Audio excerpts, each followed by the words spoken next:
Chapter 34, Glaucoma and Genetics, specifically open-angle glaucoma, which is an eye disease, and this is training for the glaucoma sensor genetic test.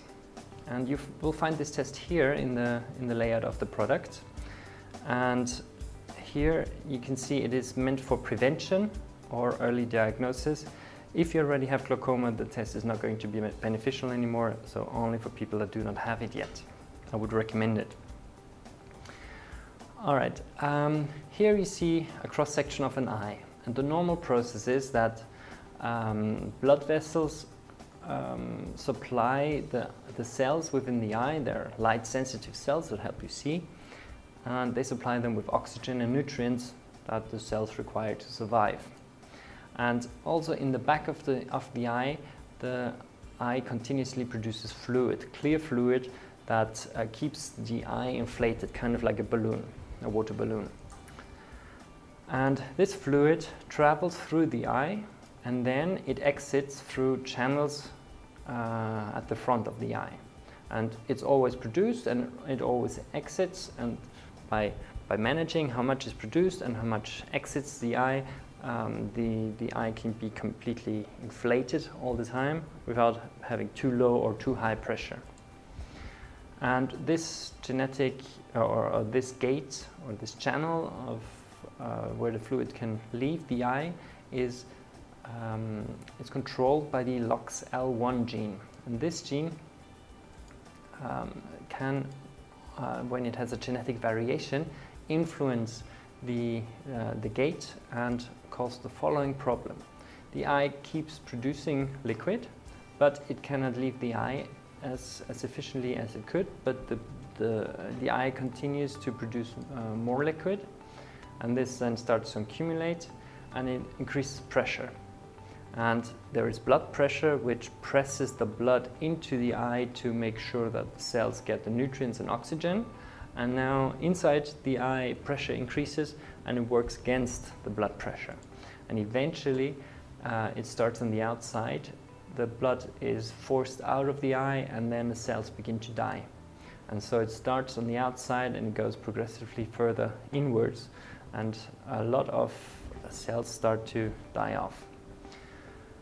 So it's increased intraocular pressure, and the cells die, and the external field, the field of vision, as the cells die from the outside, it starts to reduce or become more constricted, just like you see here in these images. So you lose more and more of your vision around, while the vision in the center of your eye is unaffected. So it's kind of like the opposite of macular degeneration, in case you've seen this training. The brain is quite good in balancing out any kind of vision loss that you have experienced, because you might miss this corner up here, but the other eye can see it, and so your brain just interprets the image into it. So usually it takes very long for you to actually realize that you have restricted vision. And once you see that you have the first symptoms, then up to 95% of all light-sensitive cells in the eye have already died, and they will not come back. So this is permanent loss of vision. And it's a pity, because there are very effective drugs. They are eye drops that can open these channels and help you prevent the disease. So really, if you go to your doctor, he measures the signs for glaucoma and he detects it, it's very easy to treat. However, 60 to 70% of people don't go to eye doctors often enough, and so this genetic test can increase awareness, especially in people with an increased risk. So what can a genetic test tell us?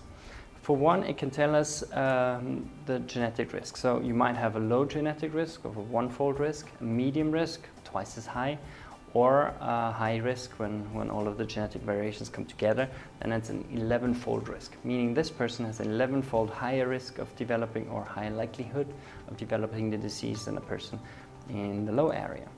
And now let's compare two people with different genetic outcomes. As I said, around 60% of the population do not go to eye checkups. And a person where we do a genetic test that has a one-fold risk would be recommended to go to regular eye examinations. There is not just glaucoma, but there are some other diseases that should be detected. That's why it's important to go to eye checkups. If a person has an 11-fold risk due to high risk of genetics, we would recommend earlier, more regular and more precise eye examinations. So there are a number of tests that a doctor can do, not just eye pressure. And also, if you know that your risk of developing the disease is 11-fold higher than that of most of the other people, we find that it really motivates people to have the eyes checked up because they know this is more important for them than for everybody else. So this 60% don't go to eye checkups rate is really going down in people that know they have an increased risk. And then when the disease occurs, there's very effective treatment with eye drops, and this can protect the sight of people with a high increased risk. And this here is the genetic basis of it. In case you're interested and you don't know what this means, there is a training for simple disease risk statistics that will explain it to you. In this case, this is the result of the person, TT, so every gene has a T in this position. 2% they would not have an increased risk of glaucoma, so they actually have a kind of protection, and most of them have an increased risk. So having a high risk in this field is not unlikely, which also means that most people that develop it will have a very high risk, and that people that have low genetic risk are very, very unlikely to develop it at all.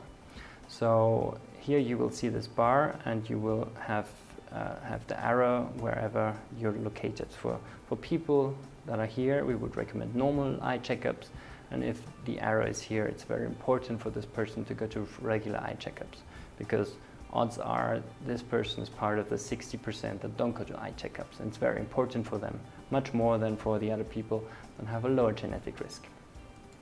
And that's the end of chapter 34, Glaucoma and Genetics as Training for the Glaucoma Sensor.